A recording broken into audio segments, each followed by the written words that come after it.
Olá, aqui é o Judeu Ateu. Aqui é o Estranho. E este é mais um Mangá ao Quadrado.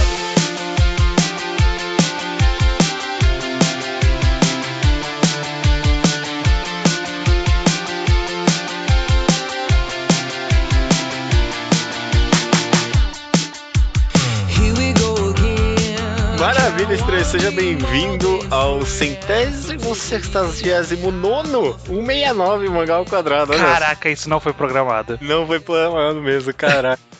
Perfeito, não poderia ser melhor, cara. E esse será um mangá enquadrado de Onani Master Kurosawa, um dos grandes clássicos aqui do Mangá ao Quadrado, né? Depois de gravar podcast por quase 5 anos, a gente tem os mangás que a gente sempre comenta aqui, né? Sempre menciona, e Onani Master Kurosawa certamente é um desses, né? Por ser uma obra tão única e peculiar no mundo dos mangás, né? Uhum. Só pra constar, se essa vai ver a sua primeira vez aqui, vai saber. Mangá Enquadrado é um quadro que a gente analisa o mangá inteiro com spoilers. E acho que, vez ou outra, a gente tenta separar, mas eu acho que dessa vez, talvez a gente vá partir desde o começo com spoiler. Pode ser que tenha spoiler logo de começo, assim. Então, se você não leu esse mangá, vá ler, porque vale muito a pena, né? Uhum. O Onani Master Kurosawa, por muitos anos, né, ele era bem falado nesse nicho da mídia otaku brasileira, né, dos blogs. Uhum. Não era, assim, muito conhecido, mas quem conhecia era um evangelizador. Sim. Né?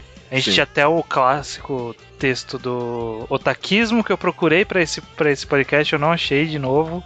Acho que ele bloqueou o blog dele, acho que deletou, mas eu lembro vagamente sobre o texto dele, acho que eu até queria comentar depois.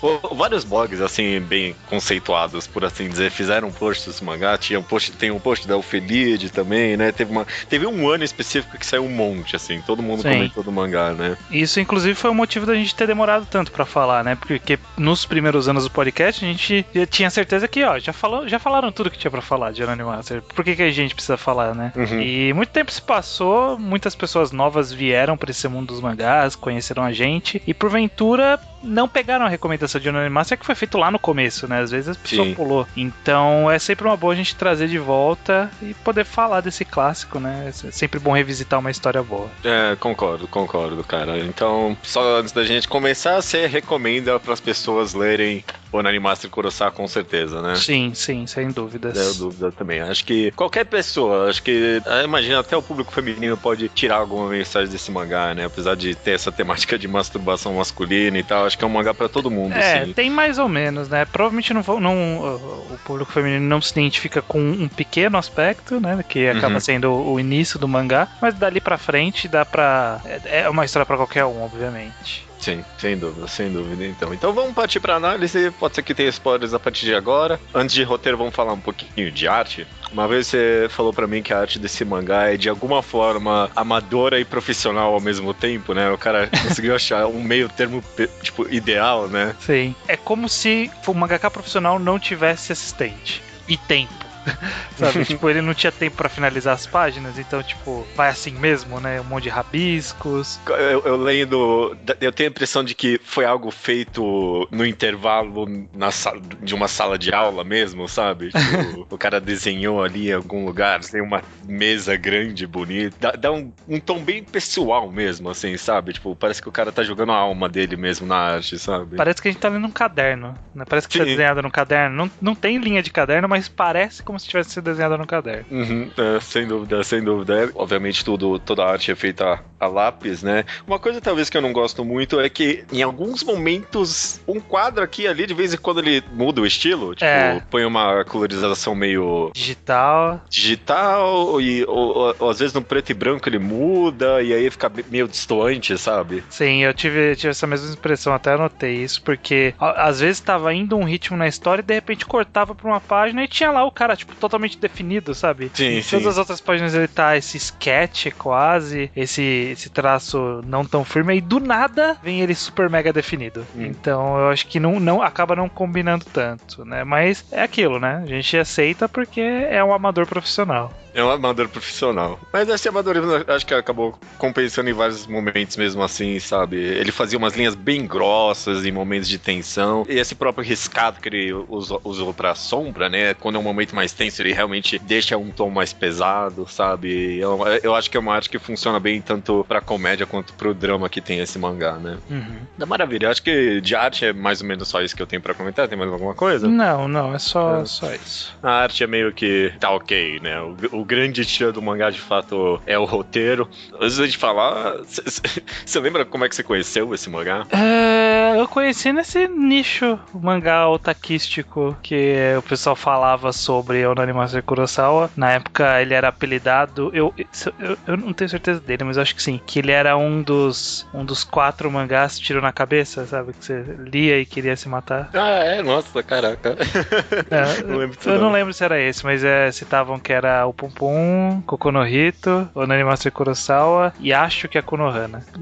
Na época os 4 tinham o mesmo buzz, assim, a mesma pessoa que gostava de um gostava dos outros, e aí eu fui ler justamente porque eu gostava dos outros. Eu tentei tirar muito, porque eu acho que esse foi um dos primeiros, de alguma forma, esse foi um dos primeiros mangás que eu li quando eu comecei a me interessar mais por mangás, sabe? Logo depois, sei lá, Berserk, uma coisa assim. Não sei como, sabe? Foi caindo na minha mão isso. Aí eu tentei, no fundo da minha memória, eu lembro que eu vi uma imagem que era o que eu li, o que eu esperava e o que eu recebi, né? E, tipo, era uma imagem da capa de Onani Master, e aí, tipo, tinha lá... Tu esperava um hentai? E aí tinha lá Fap Note, né? E aí depois o último quadro era, tipo, todas umas obras complexas e tal, e drama, esse tipo de coisa. Eu fiquei, caraca, Fap Note, né? Que coisa é essa? Que coisa maluca. E aí eu fui atrás e foi essa grata surpresa pra mim. Eu até queria conversar sobre esse termo, né? Que muita gente atribuiu ao Onani Master Kurosawa, Fap Note. Você acha que é Fap Note? Você acha que existe similaridade o suficiente pra gente fazer essa relação? Eu acho que, obviamente, pra mim, o primeiro volume tem muita similaridade. Eu acredito que ele mesmo referencia várias vezes o mangá Death Note, né? Então, acho que alguma justiça tem esse termo, mas é claro que depois do primeiro volume, assim, acho que já é outra coisa, sabe? Não tem nada a ver, é um drama emocional mais interno, sabe? Não tem a ver com a justiça necessariamente que tá sendo colocada ali, né? Até porque o plano, tipo, um plano de vingança que ele fez foi um só, né? Foi o primeiro. Os outros foi meio que não foi tão planejado assim, né? Nossa, minha reviravolta, como eu sou inteligente, ninguém nunca vai me descobrir, plano perfeito. Isso foi só a primeira vez, depois foda-se, né? Mas eu acho que até boa parte do mangá, o protagonista, ele é muito Kira mesmo, sabe? Tipo, ele tem esse tom e a narração é bem parecida nesse aspecto, sabe? Ele fala uma coisa e por dentro tem todo um monólogo interno super psicológico e tal, né? Tipo, um monte de coisa ele falando por dentro. Acho que talvez a diferença pra mim é que em Death Note parece um psicopata mesmo, né? Falando uma coisa e pensando outra completamente diferente. E aqui, de alguma forma, é muito mais identificável, sabe? Você vê ele falando alguma merda e pensando besteira na cabeça e você se coloca naquela situação, sabe? Você já se viu fazendo isso várias vezes, falando uma coisa e ai, porra, esse cara é muito chato, sai daqui, meu, não aguento você, sabe? Não sei você, eu me sinto, pelo menos. E eu acho que ele é muito menos obcecado do que o Light, né? O Light é sempre aquilo, né? Todos os pensamentos dele é voltados para aquele único aspecto do personagem. Enquanto o Onani Master, o Kurosawa, ele tem divagações diversas, né? Ele tem pensamentos diversos sobre coisas diversas, sobre acontecimentos diversos. Então, ele acaba se tornando um personagem muito mais interessante a gente acompanhar os pensamentos, porque varia, né, o que ele tá pensando, não é sempre aquela mesma repetição. Usando uns termos aqui, o Light / Kira, ele é um personagem plano, né, que ele é igual do começo ao fim, não muda nada, e o Kurosawa, ele é bem redondo, né, já mesmo quando você tá nessas missões de revanche, você já vê que, tipo, ele é um cara que pode mudar de opinião, né, que nem ele ele tem o plano lá de colocar a garrafa dentro, com papel gozado dentro da bolsa da menina e, tipo, muda de ideia, né, ele vê que não é aquilo que ele quer fazer de verdade, né. Sim. Ele é bem mais identificável, porque você vê que ele muda, tipo, é um bom protagonista, sabe, cara? Eu acho que é um dos protagonistas que eu mais me identifiquei, assim, em vários aspectos. Funcionou bem pra mim, não sei porquê. Eu nunca fiz isso de ficar masturbando pras meninas. No banheiro feminino. Mesmo porque não quer acontecer, mas eu não sei. Você se identifica bastante com ele? Você acha que é um protagonista identificável, assim, relativamente? Eu acho que é um protagonista gostável, eu não sei qual que é o melhor termo de usar, que não necessariamente envolve o processo de identificação, de você se ver nele, mas sim no processo mais de uma empatia, sabe? Você consegue sentir e compreender o que ele tá passando e torcer por ele, esse tipo de coisa. Apesar do que ele tá fazendo, o que ele tá fazendo ser completamente errado, acho que principalmente nessa leitura, a primeira vez que eu pensei, caraca, isso é muito errado, sabe? Gozar na roupa das meninas, sabe? Tipo, é um abuso sexual muito pesado, sabe? É claro, as meninas tinham um bullying ali e tal, mas é um abuso sexual de fato, sabe? Não é nem um pouco legal. E mesmo com essa nova visão que eu tive nessa releitura, ainda assim eu torço por ele, sabe? Você vê que apesar do que ele tá fazendo é muito errado, ele tem boas intenções por dentro, né? Talvez uma coisa que justamente comparando com o Light, você não tem muito, sabe? Tipo, você vê que no fundo ele só quer ser um mega rei do mundo, né? E o Kurosawa não, ele só tá confuso, ele só não sabe o que ele quer. Ele é novo, né? Porque os personagens eles estão no terceiro ano do Middle School, né? A tradução americana traduz como Middle School, pra gente é mais ou menos a 8ª série. Sim. Então é a parte que você tá de fato descobrindo-se como pessoa. Você ainda nem sabe, você não tem muita identidade própria, você tá ainda, né, caminhando pra essa identidade própria, e ele tá passando por essa fase, né? Tipo, ele tinha algumas visões de mundo, e só que eram coisas meio imaturas, e que com o tempo ele vai pensando melhor. Então, ele tá nessa fase de transição, né? De transição de vida, né? Apesar de eu nunca achar muito bem que a história ataca, sei lá, por exemplo, Coming of Age. Não chega. Não chega a ser sobre isso exatamente, né? É mais cedo do que isso, é o Coming of Teenage. Eu acho que nem fala sobre tanto assim, tipo, fala sobre transição de personalidade, de vida, mas sim. Não é algo associado a uma época, assim, específica, sabe? Sim. Talvez um pouco, né, na parte dessa masturbação excessiva. Sim. Porque adolescente chega numa idade, quem é menina e tá ouvindo esse podcast, talvez você não saiba, mas todo homem chega numa idade ali que fica quase inumano. Todo dia, às vezes mais de uma vez por dia. Mas não sei, a imaginação vai embora. Sem dúvida. Inclusive, vamos falar desse aspecto, porque, né, queira ou não, quando muitas pessoas vendem um mangá por aí, mundo afora, pra pessoas que não leram, eles falam desse negócio de sobre masturbação e tal.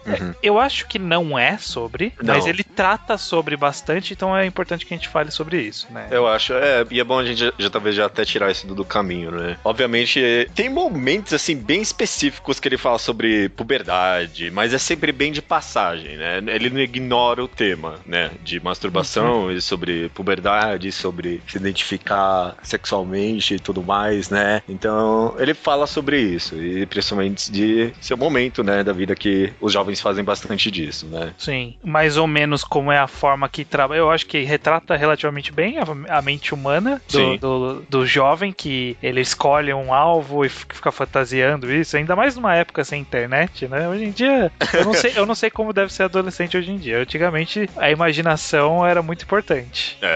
Sim. Principalmente se só tinha uma Playboy meio escondida, assim, uma hora, tipo, não dá só com aquele negócio, né? Perde a graça já. Ele fala, mas a gente tá até tendo um pouco de dificuldade de falar o que ele fala exatamente sobre isso. Porque ele não fala sobre, né? Ele, tipo, é como se fosse uma atividade comum, como se fosse ir no clube de beisebol, sabe? Tipo, ele não precisa explicar por que as pessoas fazem isso, sabe? Tipo, ele trata como, isso já acontece. E é assim que acontece. Sabe? Por que existe... Que nem um mangá de esporte não explica por que existem clubes. Por que as pessoas escolhem ir para um clube? Não precisa disso. Essa discussão é irrelevante para esse ponto, né? Ele só quer dizer, existe o clube e a história se passa a partir desse conceito. Neste mangá, né, no Onani Master, existe essa masturbação. O Kurosawa, especificamente, ele tem esse hábito dele, esse fetichezinho dele de ir no banheiro feminino escondido, e a gente parte disso. É só isso, sabe? É só isso. É só o cenário, justamente, né? E o interessante, justamente, é que ele usa desse aspecto pra metaforizar, né? Eu acho que funciona muito bem. Incrivelmente bem, né? Você não quer esperar que um tema tão absurdo, né? Como esse fosse ser um plano pra tantas metáforas diferentes, né? Porque já falando aqui, eu acho que o grande tchan de Onari Master Kurosawa é que a metáfora, ela não é específica, sabe? Eu acho que o grande atrativo é que eu posso ler essa história e, juro, toda vez que eu leio, eu acho que eu consigo encontrar outra temática que o mangá aborda, sabe? Desde comportamento autodestrutivo, se conhecer por dentro, mudar de personalidade, né, nessa época da vida. Eu acho que a masturbação é um plano de fundo muito bom que o cara criou pra pessoa se colocar ali e tirar a mensagem que quer, sabe? Sim, eu concordo. Eu acho que esses temas acabam parecendo grandes temáticas que talvez não planejadas, mas são leituras possíveis, né, de se tirar. E eu não sei se especificamente tirando do processo da masturbação em Kurosawa, mas sim do próprio desenvolver da história, né, dessa coisa. Eu particularmente, eu tenho a visão mais voltada pro lado da mudança interna de pessoas, sabe? Você ter o processo de uma mudança interna, de uma autociência e adequação àquilo que é o que você quer pra si mesmo. Exato, eu concordo. E é justamente o que você falou, sabe? Podia ser qualquer outra coisa, que nem, por exemplo, tem um momento lá que ele tenta se masturbar pra menininha que ele gosta, ela já esqueci o nome, como é que é o nome? Peraí que eu tenho tudo anotado aqui. Takigawa. A Takigawa lá, e ele vomita, porque o corpo dele rejeita aquela atitude dele perante algo que ele gosta, né? Isso não é realista. Isso não é realista, né? Não, tipo, você nunca ia se masturbar e vomitar logo em seguida, porque é o amor da sua vida, sabe? E é por isso que é interessante, é por isso que é um plano de fundo pra uma metáfora interessante, sabe? Sobre amor, sobre mudança de atitude perante as pessoas, né? E eu acho que praticamente depois que pula essa, mesmo nessas partes das vinganças, sabe? A masturbação não é a masturbação, é uma metáfora pra revanche, né? Pra vingança, né? Mas, obviamente, ele também é o ato... É um ato que precisava ser algo que é danoso sem ser, de fato, tão danoso pras pessoas, sabe?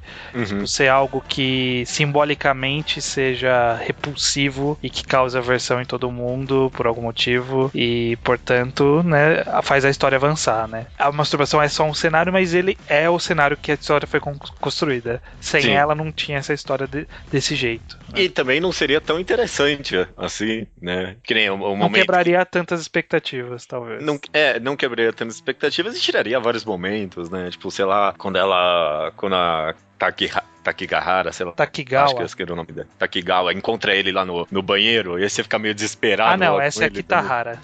Kitahara. Ela encontra ele lá no banheiro pela primeira vez e fala o nome dele e você, caraca, mano, que merda, né? Tipo, é um cenário ótimo, sabe? E bem subversivo mesmo, eu gosto, assim. Uma coisa que as pessoas têm, se vê muita dificuldade pra começar, né? A leitura desse mangá, né? Falando um pouquinho mais da experiência agora. Eu lembro que eu comecei e parei esse mangá. Você leu de uma tacada só, na época? Eu li porque foi muito bem recomendado, então eu fui confiando que era uma crescente. Sim, então... mas como a gente falou várias vezes nesse podcast já, tipo, você vai confiando, mas o primeiro capítulo quebra essa confiança, né?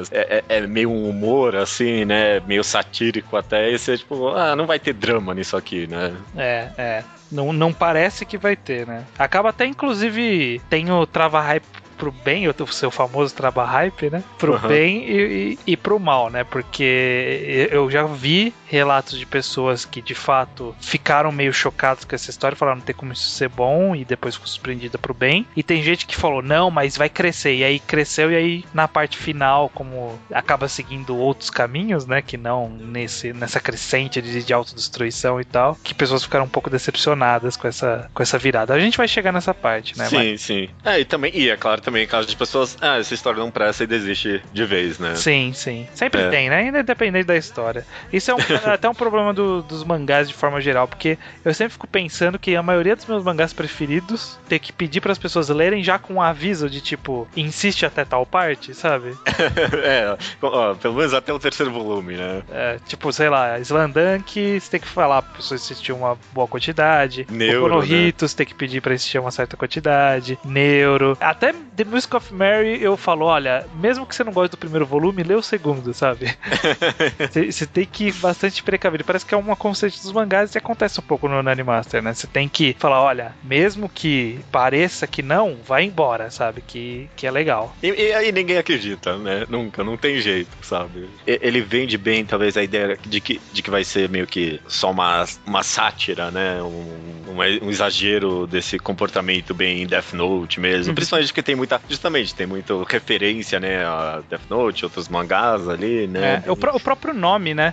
O Scanlator americano que fez, ele no primeiro capítulo, no final dele, ele fez aquela página Scanlator e escreveu: e essa história não é um hentai. Porque, tipo, é uma coisa que você precisa avisar, né? Porque as pessoas às vezes vão falar assim, puta, essa história vai ficar seguindo esse negócio de masturbação, mostrando menininha e tal. E não é nada disso, né? Não tem. É o que eu gosto de falar mesmo, é um bom travar-hype mesmo. Ok. Tem alguma coisa específica assim que você comentar? Algum momento? Como que a gente pode fazer? A gente pode seguir historicamente ou a gente quer seguir por grandes temáticas também? Vamos tentar meio que historicamente, então, talvez, né? Então a gente tem esse começo bem de pequenas missões, pequenos revances que são interessantes de ler, né? Todas as referências para esses mangás e talvez um grande ponto de mudança. Talvez não tenha um grande ponto de mudança. Sim, essa que é a parte legal de Nani Master. Ele é a construção, não só dos personagens, mas do plot como um todo, ele é feito de uma forma muito gradativa. E aí quando você vê, tá tudo levando, tipo, a escadinha tá sempre subindo, sabe? Sim, sempre. E aí, e parece que não, mas aí, tipo, na hora que você fala, caramba, mas tipo, tá juntando tudo agora, sabe? E caramba, agora apareceu essa menina, e ele tá falando com a menina, agora ele tá apaixonado, mas a outra agora quer vingança. E agora, e aí, tipo, uma coisa vai puxando a outra. É tudo tão amarradinho, né? Por ser curto e bem planejadinho, ele é tão amarradinho que dá gosto de você seguir essa crescente, né? É uma escadinha mesmo, sabe? Principalmente, talvez, na relação entre os personagens, né? Porque no começo é algo bem exagerado mesmo. Tipo, você me descobriu agora eu quero que você tenha uma revanche. E ele começa aos poucos tendo umas conversas mais interessantes, principalmente entre essa dupla. Eles começam a conversar mais sobre as consequências do que eles estão fazendo, né? Até quando você vai fazer isso. Aí depois eles têm aquela conversa no trem, aí depois tem a viagem, né? A viagem. Tem ele vendo a menina, que tipo, ele ia se vingar, ela com o namorado e tal. Que nem um dos meus momentos favoritos desse mangá é algo bem passageiro, assim, mas eu sempre lembro justamente nesse momento da viagem, ele tá curtindo, e a primeira vez meio que a gente vê ele sorrindo verdadeiramente, sabe? Falando que talvez esse tédio não seja tão ruim, e aí vai lá a menina e quebra toda essa leveza que tinha no mangá, falando que ela quer uma revanche agora, sabe? Sim. Eu acho muito forte. Ainda nesse papo de construção e tudo mais, uma coisa que eu acho muito boa é que a gente tem o quê? 4 volumes, né? Então é pouco. Mas ainda assim o autor ele consegue criar um universo, um micro-universo ali de personagens que até que é bem completo e complexo, sabe? Porque ele tem a menina, tem o Nani Master Kurosawa, né? O Kurosawa, o personagem principal, tem a Kitahara que tá ali com ele, e aí tem o amigo, o cabeça de brócolis lá, tem o Pizzata, tem a Takigawa, aí tem o carinha mais extrovertido da sala, que ele é o carequinha, né? E até ele dá um desenvolvimento de relação com o cara careca que tava sempre lá na história o tempo todo, né? Sim, que namora outra menina que tava ali, que ele apresentou de passagem, e aí tem as meninas que são do bullying, então, tipo, tem um micro-universo ali que se desenvolve que é muito interessante, né? E tem sempre meio que inter-relações mesmo, sabe? Por exemplo, umas que estão nas salas, os personagens mesmo se interagem, né? E, por exemplo, você vê que tem uma cena com bullying, ele mostra o rosto de todo mundo meio que sendo negligente ao que tá acontecendo, né? Sim. Ele mostra as expressões de todo mundo. Talvez nunca parei pra pensar por esse aspecto. Realmente, tem um bom micro-universo ali mesmo, né? De personagens. Sim. Interessante isso. Nunca parei pra pensar nisso, não. E bem interrelacionados, né? Porque ele vai pro banheiro, aí encontra as meninas que fumam jiu judiam da menina da Esquilo. Aí a Esquilo quer vingança da menina bonitinha, porque ela riu dela. E aí o cara da sala, ele namora a outra menina que é a terceira mais bonita e a segunda mais bonita, encontra eles. E tipo, vai todo mundo se interrelacionando. Isso que é uma parte interessante. E depois ele fala pra menina Esquilo que pra tomar cuidado, porque as meninas fumam lá no primeiro andar, então não vai pra lá, né? Então, realmente, parece que todo conhecimento que é passado do mangá de alguma forma vai se juntando durante a história, né? Eu percebi mais isso quando, tipo, mostra ele, quando ele vai encontrar a menina que tá Takigawa, é a outra, ficou confundido esse nome. Takigawa, que é a menina que ele curtia, a de cabelo preso, ele vai encontrar ela lá na Cram School, né, tipo, no cursinho, e tipo, tem ela lá, e tem a menina Esquilo, e tem a que faz o bullying, e tem o cara do brócolis, sabe, tipo, os personagens todos estão ali também, sabe? Tá todo mundo ali, né? Tem uma interligação interessante aí. Interessante mesmo, interessante, sim. Tô pensando aqui, nossa, tô meio... A conversa tá boa, não sei que linha a gente tá seguindo aqui, não. A gente não tá seguindo linha nenhuma, a gente tá falando de coisas, aspectos grandes do mangá, e eu acho que se a gente se focar no Kurosawa, a gente já vai conseguir cobrir bastante parte, e aí a gente vai se desviando do Kurosawa conforme é necessário, talvez? Pode ser. Que nem, por exemplo, acho que a gente pode talvez já atacar uma grande parte do mangá, que é justamente a revelação de que a menina que ele gostava tava namorando o Brócolis lá, né? É um momento muito forte mesmo, né? Toda a releitura eu sinto, tipo, é uma mágoa assim por dentro, sabe? Você se coloca mesmo, pelo menos nessa parte, acho que é algo meio geral, você colocar no lugar dele, porque justamente tinha toda uma construção, sabe, pra mudança dele já, né, e ele se abrindo pra uma outra pessoa, né, honestamente. Sim. E aí vai lá e quebra isso, né. É um momento muito forte. O que você acha? Eu acho bacana, mas eu acho que a gente pode começar toda essa jornada para chegar nessa discussão pelo processo dele e da Kitahara, desse encontro deles e dessa construção do processo, porque primeiro aí a gente passa pela Kitahara e o bullying, que assim, né, não é uma história, não é uma novidade em mangás do Japão, né, mangá escolar, bullying, né? Não, de forma alguma não. Já passou aqui por vários mangás na nossa jornada de mangá ao quadrado, que a gente já falou que tem isso, tem vitamina, na verdade qualquer mangá praticamente shoujo, sempre tem alguma coisa assim também, enfim, é super comum. Então a gente não tem nenhuma grande novidade em ter uma personagem mais fraca mentalmente e fisicamente nesse sentido também, sofrendo um bullying e ser revoltante, a gente fala, nossa, tomara que ela consiga dar a volta por cima, né? Não tem nada demais nessa jornada. Mas a parte interessante é combinar, é trazer o outro lado de quem sofre o bullying, porque a história do Japão de forma geral é sempre o cara que sofre bullying, ele sempre, poxa, eu não queria sofrer bullying, sabe, eu queria ser amigo de todos e ser feliz, e não é o caso dela, né, ela quer matar todo mundo, sabe, ela quer uma revanche por dentro mesmo, né, é uma angústia mesmo, é raiva. Eu acho que justamente esse é o aspecto mais interessante mesmo, talvez, de toda essa história do bullying, porque não é um arco feliz, né, não é superação, não é vamos lutar contra isso, não é? Vamos fazer todo mundo perceber como o bullying é ruim e aí sermos todos amigos. Não, sabe? O Kurosawa, ele, em algum momento ali, ele percebe isso, mas a Kitahara não. Durante quase todo o mangá, ela fica nessa de não dá, sabe? Eu preciso que essas pessoas sofram o que eu tô sofrendo, sabe? Eu quero vingança, eu quero fazer que elas paguem por isso. E é interessante porque a jornada do Kurosawa a partir disso é justamente que ele sai dessa posição de elas merecem sofrer pra ele perceber que isso é um comportamento destrutivo e é quase que cíclico, né? Sim. Uma coisa puxa a outra e o ódio nunca para, sabe? É até a discussão que ele tem com ela, né? O grande conflito dos dois é isso, tipo... Até quando, né? Que hora que você vai parar? Que hora que você vai estar satisfeita, sabe? Né? Tava indo tudo bem e de repente agora você quer uma vingança só porque você viu a menina sendo feliz, sabe?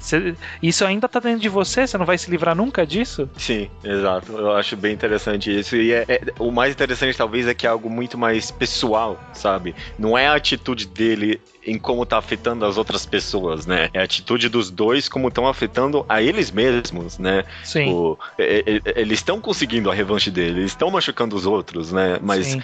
nada disso traz uma satisfação, sabe? Nada disso completa eles por dentro. Acho que pra mim essa é uma grande mensagem de, tipo, de temática de comportamento autodestrutivo, sabe? Tipo, Sim, o que eles sim. estão fazendo ali tá machucando outros, mas tá mais machucando eles mesmos do que qualquer outra pessoa, né? Uhum. E tanto por ser algo tão pessoal que é tão importante que o próprio conflito seja resolvido internamente, né? Que eles, entre eles dois e cada um com si mesmo, se entendam com esse ódio, com esse comportamento pra tentar superá-lo, né? A resolução não podia vir de fora, sabe? O Kurosawa não tinha que ser pego, ser punido e aí ele aprender que não era bom fazer isso. Não, ele precisava ele mesmo perceber que era um comportamento destrutivo, perigoso e que não levava a nada. Uhum. E ele contava que a Kitahara também tivesse esse tipo de iluminação, né? Entre aspas, que ele teve.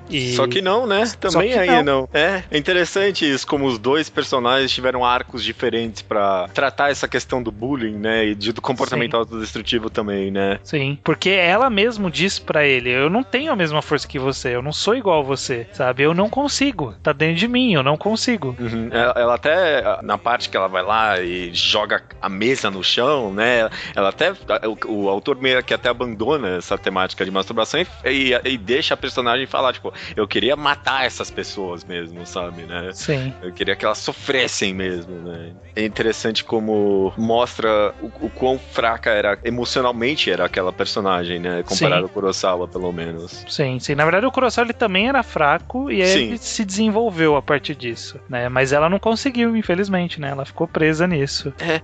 Pior que é engraçado, eu não sei, eu quero por dentro, assim, tirar uma grande mensagem por trás disso, mas acho que é só tão interessante narrativamente, talvez até por não ter propósito, sabe? Tipo, qual é o propósito de mostrar esses dois movimentos diferentes pro comportamento, sabe? Acho que não tem muito, sabe? Mas a falta de propósito de fato para esses dois movimentos é que interessante, porque mostrou que tipo, a versatilidade do autor, sabe? De construir dois personagens de forma diferente, sabe?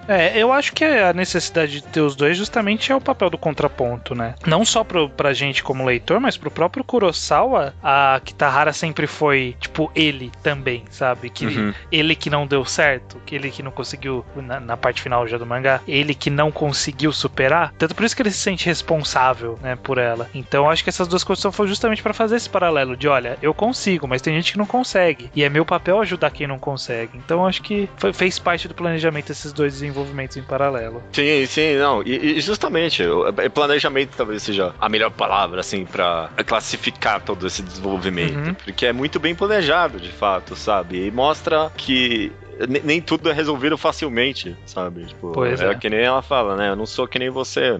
E também, de fato, seria muito bizarro se os dois resolvessem felizes com uma ação só, sabe? Tipo, teve que ter algo a mais pra resolver os problemas dos dois ali, né? Exato. Interessante, sim. Só que, antes de melhorar, né, piorou bastante, né? Então, vamos falar da queda do Kurosawa, porque você tinha puxado, então, nessa construção. E é interessante porque o cara que é o Brócoli lá, eu tenho anotado o nome dele aqui, deixa eu ver. É o Brócoli. É o Nagatsuka Keiji. É o cara do brócolis. O Afro. Ele é um personagem meio periférico, parece, né? Tipo, que ele tá ali meio pra fazer uma liga, sabe? Tipo, a gente precisa mostrar um contraponto do Kurosawa, algo que vai integrar ele aos personagens da sala e tal. Ter sabe? Um personagem pra servir de liga ali. E essa virada de juntar ele com a menina é uma virada muito bem bolada, né? Porque... Muito. Vem do nada e tava ali o tempo todo, sabe? Sim. Foi construído ali, né? Numa releitura você percebe que tava sempre ali mesmo, né? Eles estavam andando junto na viagem e de fato o próprio mangá comenta que ela tinha comentado, né? Do tipo de pessoa que o Brócoli era. E é interessante, até mesmo porque o personagem era meio que visto do ponto de vista do leitor só como um alívio cômico também, né? Sim. Você não imaginava que ele ia entrar na temática de drama tão forte assim, né? Sim. E, na verdade, assim, o que eu acho que que a virada é boa, mas ela é melhor ainda pela construção que teve do Kurosawa com a Takigawa, né? Porque é uma coisa que vai tão devagarzinho, tipo, eu não sei como que ele consegue ir devagar num mangá de 4 volumes, mas e que isso acontece, sei lá, no segundo volume. Mas é uma coisa que ele apresenta meio que sem querer, e aí ele leva devagar, e aí quando você percebe faz todo sentido, sabe? Não parece que foi do nada, sabe? Tipo, ele se apaixonou do nada, sabe? Ele trouxe essa personagem, fez ter uma conversa ali, depois fez ter uma outra conversa, e aí na quarta você fala, pronto, faz todo sentido, sabe? Ele ter se apaixonado, porque eles têm isso em comum, e é uma menina que ele conseguiu conversar e tal. Então, essa construção é tão boa que aí quando tem essa revelação dessa quebra, bate forte, né, no leitor, sabe? Bate forte o Kurosawa tomando esse golpe da vida. Sim, principalmente porque parecia que a gente tava entendendo o arco do mangá, né?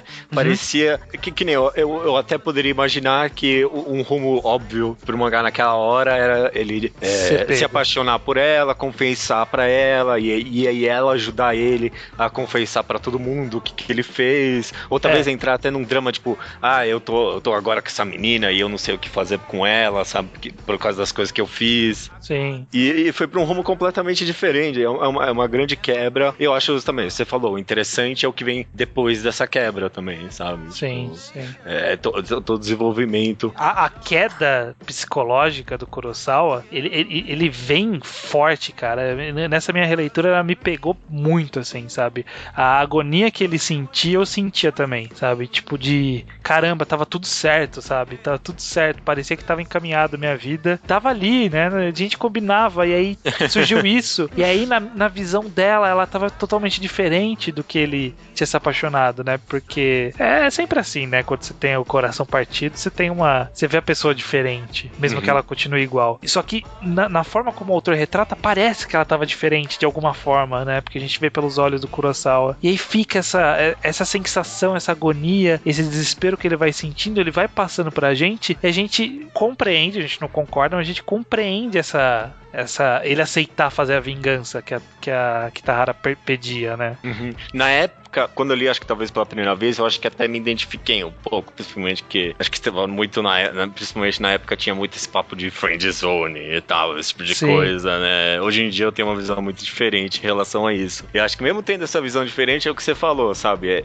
Você entende porque ele tá assim, sabe? Tipo, e não é sobre friend zone, sabe? Não tem nada a ver com friend zone. É sobre o cara ter uma expectativa e não ser realizada, sabe? Tipo, de fato, é uma quebra, é um coração partido e é também um futuro feliz que ele tava vendo pra ele mesmo e que não vai acontecer, sabe? Ele de fato podia ver que aquela menina ia ajudar ele a sair dessa situação que ele tava, né? E aí, quando não teve, ele só caiu mais ainda no comportamento destrutivo que ele tinha antes, né? Sim. É muito óbvio, sabe? Não é óbvio, eu digo, é muito claro porque ele de fato foi lá e fez, se masturbou em cima do caderno dela, né? E tudo mais. Você não chega a ficar com raiva dele, né? Talvez seja o aspecto...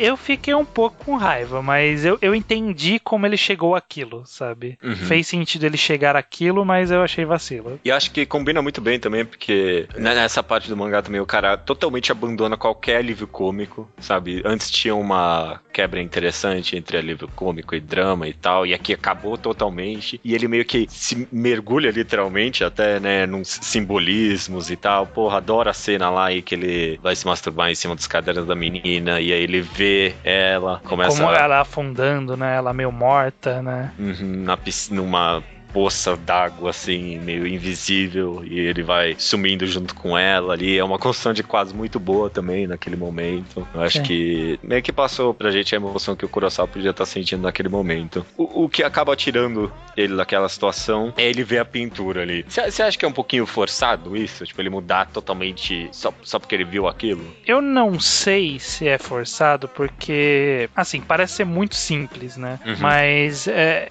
algo que assim, tava tava dentro dele, né? Porque a gente, como você tinha comentado, né? Ele tinha gostado da viagem, sabe? E mesmo que ele não queira transparecer, ele tinha, de certa forma, gostado disso. E conforme ele foi se afastando, ele foi percebendo aquela coisa meio interna, tipo, por que eu tô me afastando dessas pessoas? E aí, na hora que ele vê a imagem, ele fala, caramba, mas se era tão legal, por que eu tô longe, né? Então, eu acho que, assim, precisaria, talvez, eu acho que de mais algumas coisas, alguns elementos pra tornar um pouco mais crível, mas eu não acho que é problemático, né? Problemático. Eu perguntei justamente porque eu tenho meio que esse conflito também. Faltou alguma coisinha ali só, mas o resultado disso também é tão interessante que você acaba nem se importando, sabe? Porque, de fato, acho que quando aparece a imagem ali e aí você vê que ele vai mudar de atitude, você fica, nossa, só por causa disso? Mas aí, como logo em seguida vem aquela cena dele se desculpando pra sala, porra, você esquece completamente, sabe? Que, tipo, foi um pouquinho forçado, sabe? Você esquece, tipo... Nossa, eu acho que essa cena é boa demais, sabe? Toda a quadrinização e toda a expectativa que ele coloca, assim, sabe? Pra ele revelar pra sala que foi ele mesmo, né? Sim, sim. É uma cena muito boa. E o quadro dele curvando e todo mundo olhando pra ele, né? É uma cena muito boa. E aí eu acho que até cabe uma discussão, porque muitas das críticas dessa parte em diante do mangá que eu já vi é justamente que as pessoas acham que o Kurosawa ele era muito metódico e aí, de repente, ele tem essa virada do nada. O que você acha sobre isso? Você acha que foi do nada? Você acha que faz sentido essa mudança dele? Eu quero falar que não é do nada, mas talvez seja um pouco. Mas eu também acho que talvez essa é a grande mensagem do mangá, sabe? Tipo, começar a olhar para as pessoas de forma diferente, sabe? E não é também como se do nada ele mudasse quem ele é, né? Tem uma construção para isso também. Ele muda a forma com que ele vê as pessoas, só, né? E aí, aos poucos, por ele sofrer bullying e por ele começar aos poucos a conversar com as pessoas de verdade, é que você vai vendo uma nova visão dele, né? Então, eu acho que ele não mudou quem ele é, ele mudou a forma com que ele vê as pessoas. E acontece isso com a gente na vida real também, sabe? Às vezes você passa por um momento da sua vida que você se sente muito cínico, sabe? Com todo mundo e com todos. Principalmente, sei lá, nessa época da vida, sabe? Ninguém me entende. E aí, como você começa a ver que as pessoas são pessoas também, você muda a forma com que você fala com elas, você começa a se abrir com as pessoas. Eu não sei muito bem, não me parece muito, não parece nem um pouco forçado em nenhuma parte. Eu não sei porque as pessoas têm tanta essa crítica, não. Eu consigo ver que ele já estava tão fragilizado emocionalmente por causa de toda a queda, que na verdade o que a imagem fez pra ele não foi fazer ele mudar, e sim ele recobrar a frieza dele, e a frieza dele já tinha chegado antes à conclusão que essa não era uma boa ideia. E aí agora, vem tudo que ele causou, a frieza dele diz, chega, não dá, sabe? Tipo, não foi uma boa ideia, fiz cagada, tenho que desfazer essa cagada. Ele já tinha chegado a essa conclusão antes que ele não ia mais fazer. E aí quando ele fez e foi tão destrutivo quanto foi nesse caso, né? Porque a menina ficou traumatizada, ninguém tocava mais nela, ela ficava morrendo de nojo e tal. E então ele percebeu que, olha, fiz uma cagada e essa foi a maior cagada que eu fiz. Então não dá, eu tenho que desfazer isso de alguma forma, né? Então ele só mudou o foco da frieza dele, né? Ele levou a frieza pro outro lado, porque você vê que depois ele tinha meio que um planejamento, né? Ele falou, olha, tenho tantos meses até o final, eu espero limpar minha imagem até o final e aí passar na prova, não sei o que, tipo, ele se tornou de volta o calculista, só que não pro mal, né, de certa forma. Eu concordo, sabe, a personalidade dele não mudou, tudo que ele faz ainda tem todos os quadros retangulares, assim, expondo todo o pensamento por trás de tudo que ele fala e faz bem, Death Note mesmo, sabe, e aí quando só o que sai da boca dele agora é diferente, sabe, é uma visão diferente de mundo. Eu acho que é abrupto, mas é o que acontece na vida real também, sabe? Ele continua frio, continua com a mesma personalidade, só que ele tá mais disposto a se abrir pras pessoas agora, né? Eu concordo sim, cara. Eu não acho... A partir de agora, na verdade, que eu acho que o mangá fica talvez o mais interessante, sabe? Eu acho muito boa toda a construção pra ele aos poucos se abrir pras pessoas. Que nem, por exemplo, na hora em que ele tá fazendo alongamento sozinho, e aí vai lá o cara de brócolis e tem todas as feições ali dos dois, não saber o que faz, e você vê que o brócolis é de fato o cara muito gente boa, de tipo, vai ir lá e ajudar o cara mesmo depois de tudo que ele fez, né? E você sente o alívio ali junto com o Kurosawa. Admito que bateu essa imagem também. Eu cheguei às vias, assim, de quase escorreu uma lágrima. Ah, pesa os olhos, sabe? Porra, mano. Quase, eu falei assim, caraca, não me pegou na primeira lida, mas na segunda me pegou. Porque... Quase Kurosawa entrou no hall, bateu na trave. Porque você vê que o cara tá sofrendo ali, né? Sim.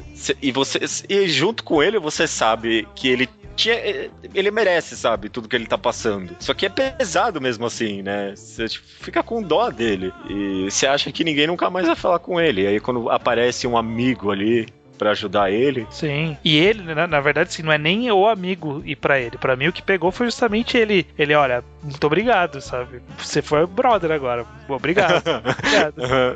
Então, esse obrigado que é o que pesa, mas que é tipo ele percebendo que, ó, eu preciso disso, sabe? Então eu te agradeço por me dar essa chance de novo. Né? Aliás, só rapidinho nesse trecho, né, dele revelar e sofrer bullying na amizade e tal. Esse pequeno período é onde tem o title drop do mangá, que é um title drop muito bom, né? Que é quando aparece o nome do mangá no mangá. Ah, tá, é verdade. É bom mesmo, né? É bom mesmo que olha na mesa e tá escrito Onani Master Kurosawa, e aí ele olha e que irônico, né? E até de certa forma uma quebra, porque o título do mangá é meio que algo ostentativo, né? Parecia que era ele, tipo, se sentindo o mestre. No final se tornou, na verdade, palavras pra afetá-lo, né? Machucar ele, né? Sim. No começo do mangá você acha que é um título que ele mesmo se dá, né? Eu sou o rei da masturbação Kurosawa. E no final era algo pejorativo, justamente, né? Sim. É bom mesmo. E não é o título... É uns detalhes assim que também fazem o mangá. Não é o título, não é o grande nome que tá na mesa. É um dos outros nomes meio no cantinho da mesa ali, que ele presta atenção, né? Sim. É bom mesmo. Aí depois ele vai lá e conversa com a menina também, né? Que ele gostava. Se entende com ela. Se entende e fica aquele bittersweet, né? Aquele sentimento meio agridoce, porque você ainda queria um pouco que ele ficasse com ela, e ele também queria, mas não é o que aconteceu. Ele percebe o que fez e ele já conseguiu demais com que ela perdoasse, sabe? É o bastante já mesmo. Então a gente acaba aceitando isso. E aí ele tem essa construção seguinte, né? Dessa personagem secundária crescendo pra interesse amoroso.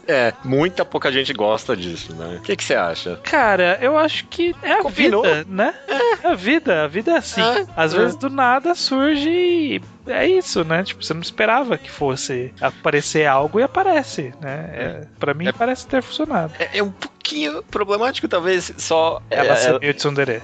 Ser tão genérico assim, mas Mas eu acho que ela é um tsundere realista. É aquela coisa de tipo, ela foi deixando de lado o ódio que ela tinha por ele por causa do convívio, só que ela não perdeu o vício de zoá-lo, sabe? Porra, é exatamente isso. Eu acho que eu senti... Acho que quando você tá pronto numa releitura pra essa personagem ser do jeito que ela é, você começa a enxergar ela por outros olhos mesmo, porque ela é muito divertida no final das contas, né? Porra, eu amei depois todas as interações que eles tiveram no trem, sabe? Sim. Ela, tipo, sacaneando com ele, sabe? Nunca deixando passar esse negócio que ele fez e tudo mais. E é um casal muito divertido no final das contas, sabe? Sim. E existe uma construção além do que a gente vê, né? Porque de vez em quando mostra uns flashzinhos de momentos que a gente não viu, que é tipo um quadro dos dois sentados lado a lado rindo no metrô, sabe? Então, tipo, ela não é um eterno tsundere, sabe? Tipo, é só uma característica que de vez em quando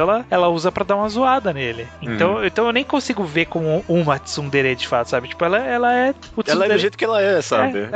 Ela é uma tsundere do mundo real. Existe esse tipo de relacionamento no mundo real, sabe? A pessoa que você tem conversa de boa, e aí de vez em quando ela dá essa de eu te odeio, sai daqui, sabe? Ainda mais na adolescência. A adolescência era rei desse tipo de relacionamento. E no final das contas, você vê que eles estão se construindo cada vez mais pra um relacionamento honesto, sabe? Ali, depois que ele vai lá e confessa pra ela começa a tratar ele com mais honestidade e tudo mais. Eu acho que foi uma boa construção até que sim, no final, sabe? Sim. É um pouquinho bruta, talvez, mas não tinha como fazer fazer isso antes, sabe? Não tinha. O mangá, toda a recuperação do Kurosawa, ele tá só no quarto volume, o que eu acho surpreendente. Porque o começo do quarto volume é dele falando pra menina, pra Kitahara, que ele vai parar de fazer o que ele fez, né? Só, tipo, um flashbackzinho. E aí, nesse meio tempo, ele recupera a amizade, se desculpa com o Brócolis, se desculpa com a menina, ele entra no cursinho, ele faz amizade com essa menina, ele tem um desenvolvimento de relacionamento com ela, ele tem um encontro da escola e ele vai recuperar a Kitahara também. Sabe? Tipo, em um volume isso. É muita coisa, cara, mesmo. É muita coisa. E cabe. Tem umas conversas muito boas com o professor ali também, eu gostei, sabe? O professor apoiando ele, meio que entendendo, sabe? Tipo, porque no final das contas, então o quê? É um abuso sexual, é pesado, mas... Ele é uma criança. É criança. E se você tirar todo o drama que o mangá passa, é algo meio bobo, assim mesmo, sabe? Tipo, é um abuso sexual, é pesado, tá errado, ok, mas, tipo, são crianças, né? O professor enxerga, assim, ele não teve toda a narrativa dramática que o mangá deu pra gente, e ele vê a força do novo Kurosawa ali, né? Eu acho muito bom quando ele fala pra ele que ele vai ter que falar pros pais, ele fala tudo bem, e aí você tem aquela cara de surpresa do professor. Eu acho toda essa construção. Tipo, diálogo desse mangá é muito bom, no geral, sabe, sim, cara? Sim. O cara sabe escrever muito bem, sabe fazer uma narrativa muito boa mesmo. Por exemplo, um trecho curtinho que, assim, descreveu um personagem quase que completamente é o diálogo dele no último dia de aula com o careca lá. Sabe, tipo, é um diálogo curtíssimo que a gente entende totalmente o personagem careca ali e a gente fala, putz, esse cara é um cara legal. Gente boa, né? Gente fina. Esse cara é gente fina. E é bom. E também serve também, é claro, pra construção do Kurosawa, porque ele realmente vê, tinha todas essas pessoas que eu tinha e ainda tenho chance de conhecer mais, né? Sim. E ver como pessoas de verdade, né? E não ser cínico assim com todo mundo. Toda interação nesse mangá talvez seja um grande ponto forte também, é que acaba prestando pra alguma coisa, sabe? Muita pouca coisa jogada no lixo nesse mangá, no final das contas. Principalmente ser tão curto, né? Sim.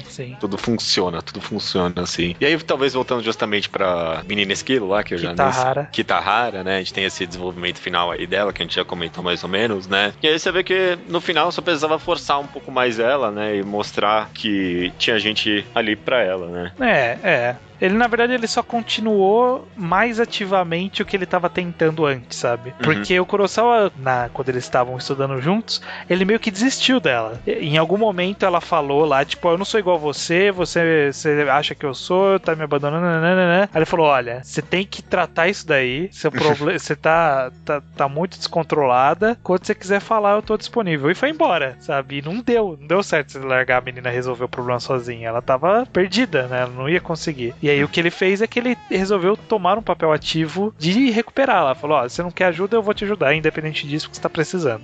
E que foi o que fez, entre aspas, curar ela, né? Sem dúvida. É porque, no final das contas, o comportamento destrutivo dela ficou mais claro naquele momento, por exemplo, que ela foi lá e furou a própria mão. Né? Sim. Mas acho que tem muita rima temática justamente com o que aconteceu com o Brócoli e o Kurosawa, por exemplo, naquele momento anterior do alongamento, em que ele vai lá, tenta oferecer ajuda e ele joga a mão dele pro lado e grita com ele, sabe? Sim. É a mesma interação, sabe? O Brócoli foi lá, tentou tirar ele desse comportamento autodestrutivo e não conseguiu, né? Só precisava de mais ainda, precisava de mais força pra tirar aquela pessoa daquele lugar que ela tava. E a mesma coisa, a mesma interação, então acho que teve uma boa rima aí no final das contas. Então, algumas pessoas reclamam de, tipo, ela ter superado meio que tão rápido, mas pra mim eu acho que o único problema desse final é que entre o final do ano e o encontro da escola foi, tipo, 6 meses, sabe? E a galera tá todo mundo mais maduro, tá demais mais maduro. Então, a puberdade bateu forte na galera, sabe? Tipo, chegou muito rápido. E é só isso que pra mim é um problema, porque eu acho que foi muito, muito rápido eles se amadurecerem, mas fora isso eu não vejo problema nessa recuperação dela. Não, também não. E principalmente porque ele deixou muita coisa no ar, sabe? Não foi necessariamente naquele momento ali que tudo pra ela melhorou, sabe? Ele mostrou ali, teve aquela cena dele abraçando ela, trouxe ali pro pessoal e aí depois dali vai saber o que aconteceu, né? Então ele não falou, pronto, resolveu tudo. Provavelmente ela teve que passar por várias coisas que nem o Kurosawa passou pra poder conseguir se abrir pra todo mundo, né? De outra forma, né? Porque o problema dela foi um pouco diferente, né? Do Kurosawa. Mas ela também teve que passar por algumas coisas pra se estabelecer ali. Sem dúvida, sem dúvida. Foi bom.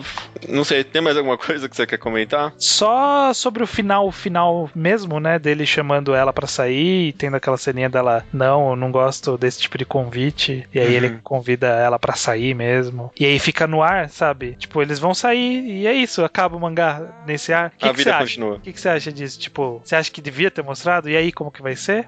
Não, de forma alguma. É que talvez eu não gosto tanto assim desse romance no final. Talvez poderia ter terminado numa deixa um pouco mais aberta, eu não sei. Eu acho que ficou aberto o suficiente. Ficou aberto o suficiente. É porque, não sei, talvez não deixou uma deixa tão forte. Última página, assim, sabe? Não sei o que falar. Não tem uma página final de impacto. Né? De fato. Não tem nada de ruim que eu consigo falar no final das contas. Por muito tempo eu senti que esse romance no final era muito desnecessário, mas no final, depois de muito reler, eu vejo a importância disso, sabe? Dele, de fato, do mangá estabelecer que, esse cara vai conseguir ter um romance na vida dele, sabe? Não deixar isso no ar. E eu acho que assim, ele fala que vai ter pelo menos um e, tipo, sei lá, pode não dar certo, sabe? Eles são jovens ainda. Então, eu acho que é legal deixar nesse ar, sabe? Tipo, não tinha que terminar um final feliz. Não é um final feliz, é só um passo da vida que vai seguir ainda. Sim. E como que vai ser? Esse romance vai dar certo? Eles vão se dar bem? Eles vão ficar juntos? Não é relevante, sabe? É relevante só mostrar que, a vida segue e ele conseguiu fazer o que ele não fez com a outra menina e é isso, beleza. Como que isso vai se desenvolver? Eles vão ficar juntos? Ele vai ser feliz pra sempre? Eles vão casar e ter filhos? Foda-se. A pior coisa que esse mangá poderia ter feito é uma página final de todo mundo se abraçando com um filho no colo, sabe? Ia ser uma ideia horrível. Realmente, deixar todo o futuro, assim, bem suspense é bom, sim. Tanto por isso que eu nunca li a continuação. Não dá vontade mesmo, né, de ler a novel. Sim. Talvez esse seja o melhor sinal de que a história fechou onde tinha que fechar mesmo, sabe? A deixa é boa mesmo, sabe? Vai saber o que vai acontecer a partir de agora, né? Não importa mesmo, é só um passo da vida, sabe? Sim. Mostrou todo o desenvolvimento do personagem, mostrou ele mudado, tendo essa interação mesmo, sabe? E no final você vê que ele só conversa com ela, no final das contas. Não tem todo aquele pensamento por trás no momento. Tem bastante pensamento do geral do que tá acontecendo, ele meio que resumindo a história, mas não tem, tipo, eu pensei isso e falei aquilo, sabe? Sim. É uma bom desenvolvimento de personagem no final das contas. Resumindo então, cara, que palavras finais aí sobre Onenmaster Kurosawa? Eu acho que Onenmaster Kurosawa é um bom mangá, eu já achava, e na releitura eu acho que, eu não sei exatamente qual foi o momento que eu li da outra vez, como estava a minha maturidade artística na época, mas eu subi a nota dele no Manga Updates, o que é raríssimo de acontecer. Raríssimo, ele está com 9,5 agora. E só não tá 10, talvez por alguns detalhezinhos, eu acho. A gente comentou alguns detalhes, que nem, tipo, um pouco abrupto demais, ele mudar só por causa da foto, podia ter alguma coisa a mais ali, algum outro elemento, né? Sim. Mas eu acho que, tirando esses detalhezinhos, ele é o que dá pra você ter de boa experiência em 4 volumes, o Onenmaster resume, sabe? Tipo, dá pra fazer uma história boa assim. Ele estabelece um patamar. Aliás, dá pra fazer uma história boa assim, sem assistente, sem desenhar com arte finalização completa, sabe? Ele estabelece um tipo de parâmetro de comparação que ele joga a barra bem pra cima. Sim. E a gente fala assim, se esses dois caras, né, os dois autores, eles fizeram essa história sozinhos, sem serem pagos pra isso, sozinhos, e é bom assim, eu não aceito qualquer merda, sabe? De gente profissional, né? De gente profissional. Sendo paga pra fazer, né? Então eu acho que o Onenmaster acaba sendo bastante isso. Além de ser uma boa história, ele acaba entrando como uma referência, né? Como algo que, tipo, você vai comparar com tudo que vier dali pra frente, porque o que ele atinge com tão pouco é muito alto. É muito alto. Concordo sim, cara. Palavras finais aqui é que a gente acabou nem comentando tanto sobre todas essas metáforas que você dá pra fazer com esse mangá. mangá, né? É porque o nosso forte aqui mesmo vai comentar roteiro, né? E eu acho que, no final dos contos, o mangá é muito bom nesses dois aspectos. A gente comenta roteiro, mas a gente comenta mais do psicológico dos personagens, dos acontecimentos. Eu acho que o nosso foco só não é a arte, o resto a gente dá um jeito. Assim. E, tipo, ele é bom, sabe, cara? Ele quebra expectativa o tempo todo, não só nesse aspecto de parecer que é uma história boba e depois virar uma série, mas quando chega na série, ele consegue quebrar a expectativa dentro da própria história, sabe? Quebra a expectativa atrás de quebra. Então ele é uma surpresa constante e é difícil porque é tão bom além dessa gimmick, sabe, de um mangá bobo acaba tendo um personagem sério, porque não é só um personagem sério, é um personagem muito bom, muito bem desenvolvido e muito identificável e com várias reviravoltas, cada cena é bem memorável, sabe? Então acho que, com certeza, é o que você falou, ele joga a bola lá pra cima e difícil chutar de onde tá, realmente. Minha nota também aqui sempre foi 9,5 pra ele, não sempre foi, acho que aumentei conforme os tempos. Acho que esse é um outro ponto positivo, talvez, a gente comentou bastante, é a releitura desse mangá mesmo, viu? Pra mim, também, eu sinto isso, que toda vez que eu releio, ele fica melhor pra mim, sim, viu? Não sei como acontece isso, mas acontece pra mim, sim. Eu não tinha relido ele faz um bom tempo, eu acho que um ano e meio que eu não tinha relido desse mangá, eu reli pra esse programa e quando você passa um tempo sem reler, você fica, será que era tão bom assim? E aí você vai ler e, de fato, é tão bom assim, mano. Porém, Master Kurosawa é tão bom assim mesmo, viu? Eu li em 2 sentadas só porque na primeira eu precisei sair. Senão eu tinha lido numa tomada só, porque você quer muito, né, acompanhar novamente os passos todos.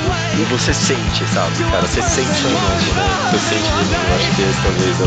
Você sente de novo e talvez até mais. Maravilha, então, cara. É isso, né? And if you think you are better than me, alright. There's no one to love, there's no one to trust in my life. There's no one to love, no one to trust in my life. No one to love, there's no one to trust in my life.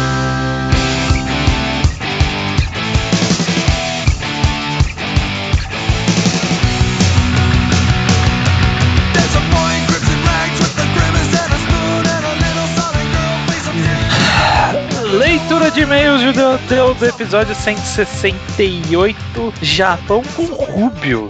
Os e-mails chegam aqui no contato@alquadra.do e os comentários chegam direto nos posts no alquadra.do. Correto, cara. Beleza. Vamos para a sessão Slowpoke Report, então. A gente começa aqui com Sérgio Júnior, 18 anos, estudante de jogos digitais e dono do site Chat Supremo. Eu já participei do podcast deles uma vez. Ele quer saber sobre a nossa opinião sobre o fim de Ansatsuki Yoshitsu. Também queria saber a nossa opinião sobre o mangá anime de Boku Dakega no Imashi. E ele disse que leu recentemente o Atashi Tashi no Jikan, né? The Gamer e Sakamoto Desuga. Beleza, sobre o fim de Ansatsuki Yoshitsu, a gente acabou não comentando em lugar nenhum. Foi um bom final, né?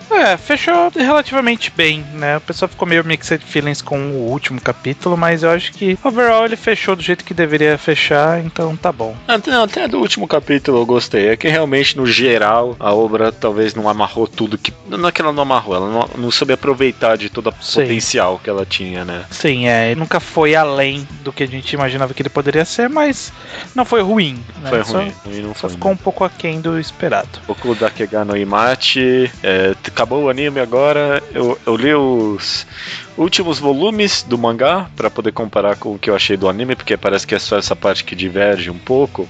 O anime eu achei que ele cortou muita coisa que precisava cortar, que o mangá enrola muito, mas aí quando chegou no fim ele cortou coisa demais, e aí ficou um pouco abrupto o final, pareceu bem forçado. E o mangá também não melhora, porque ele enrola demais e a arte é meio cagada. Você tem duas obras aí que, tipo, uma tentou melhorar a outra, e no final as duas acabaram meio meia boca, assim, sabe?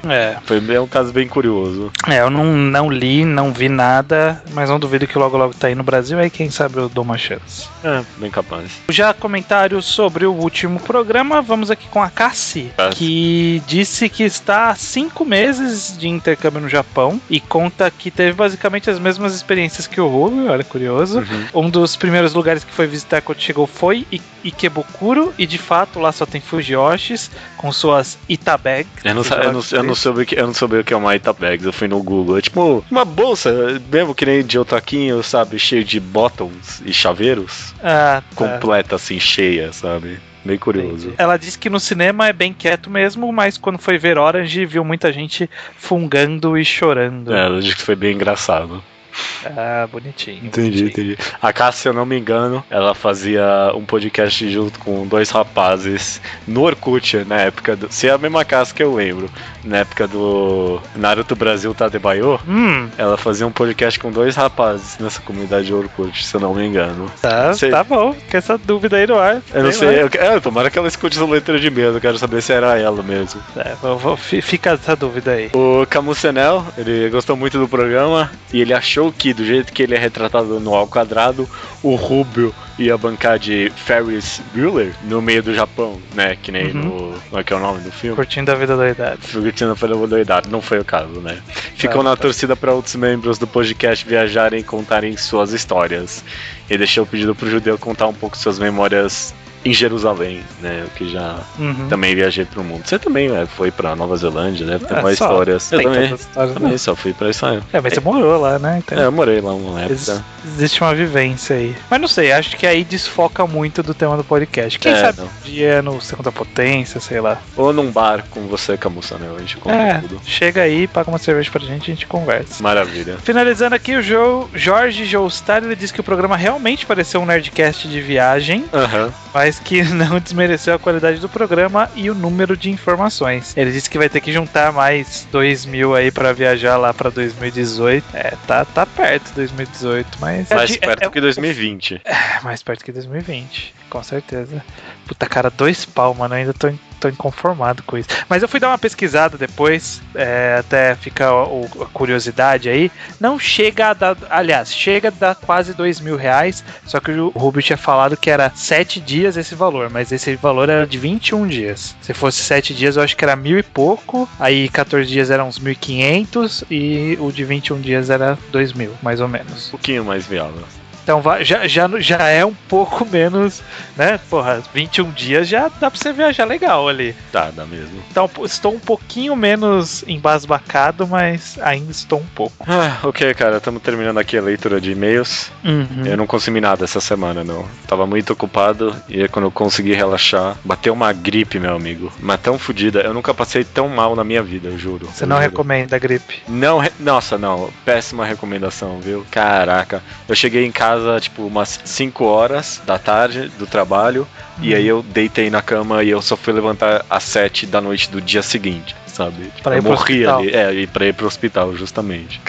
Só uma gripe, hein? Nossa. Será que não é o chikungunya? Será que não é a zika? Não, eu fui no hospital, o cara achou que podia ser gripe suína, porque tá ressurgindo agora em São Paulo, essa porra, mas não era só influenza normal. Menos mal. Menos mal. Eu assisti Batman vs Superman. Coisa mais recente que teve aí. 5 de 10. 5 de 10?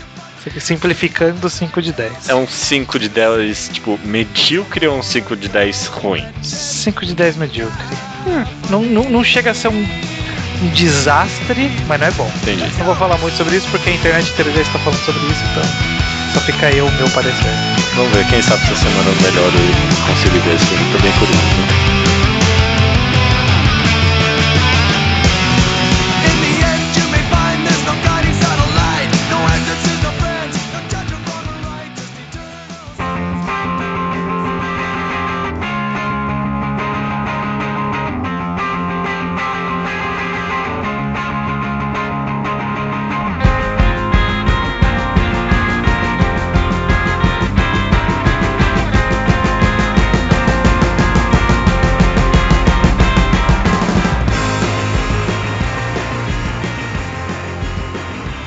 recomendação da semana é minha, estranho. E até que eu pensei bastante nessa recomendação. Primeiro eu queria tentar achar alguma coisa que batesse com o Anime Master Kurosawa e eu não achei nada.